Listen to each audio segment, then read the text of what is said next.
Welcome to The Last Breakfast. Please enjoy the video. In this video, I will explain how to change an alternator.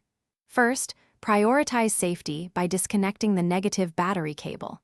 This crucial step prevents accidental electrical shorts or shocks while you work.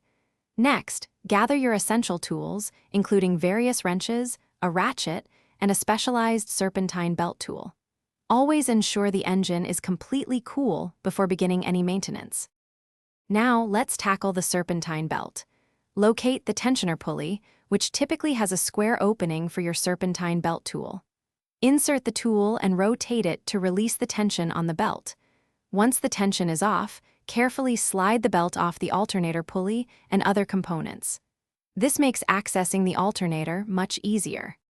With the belt off, it's time to disconnect the alternator. First, unclip any electrical connectors and then remove the main power wire, usually secured with a nut. Next, locate and remove the mounting bolts that hold the alternator in place. There are typically 2 or 3 bolts. Once all connections and bolts are removed, carefully work the old alternator out of its bracket. Now, install your new alternator. Carefully position it into the bracket and secure it with the mounting bolts, tightening them appropriately.